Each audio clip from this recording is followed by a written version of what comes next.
I'm going to assume that most of the people watching this video know what I mean when I say a Karen.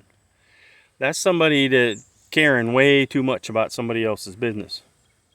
Now, if you're one of those people and your belief system is such that you're so arrogant that you have the right to correct everybody that's doing something you don't like. And there's videos, I mean, everywhere, YouTube, TikTok, on the 11 o'clock news.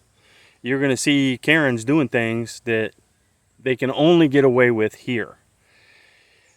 If you are that way and you feel obligated to correct people, threaten people, whatever, just because they're doing something that you don't agree with, then the best thing for you to do is stay here, don't travel. Move to Washington State, move to Washington, D.C., New York, Chicago, some liberal hellhole where you can get away with that stuff. If you do that in the Philippines, if you start yelling at people because they're doing things or saying things or acting in ways that you don't approve of, that's not going to end well for you. If you embarrass somebody in public, they need to do what's called saving face, which involves retribution against you.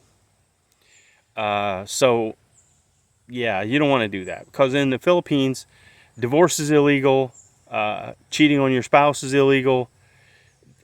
There's lots of things that are illegal. They're going to have, like on Holy Week, they're going to have festivals and church services everywhere for the whole week.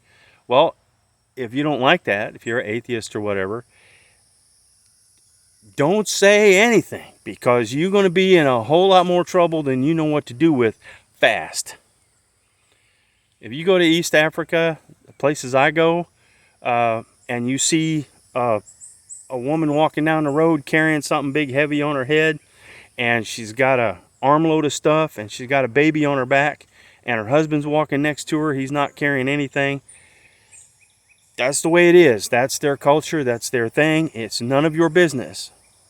Now, I couldn't do that, but I'm not going to say anything because I'm smarter than that. You're going to see adult men 30, 40, 50, 60 years old, my age, marrying girls that are 10 or 12. You're just going to have to deal with it. Maybe they got 5 or 6 wives. You're going to have to deal with it. If you can't get your head around, that's their culture, that's their thing, that's what they want to do, then you just need to be quiet. You start talking about stuff like evolution and abortion, and no. Don't do it. You will never come back, because they're not going to have it. They're not going to put up with it. They just won't. Especially this LGBTQ stuff. They will not tolerate that stuff. And if you think you're gonna go over there and change 1 billion people's culture just with your mouth, it ain't gonna happen. So the way best thing for everybody is you stay here. If you're a Karen, stay where you at. You go over there, you're gonna be in a lot of trouble in a hurry.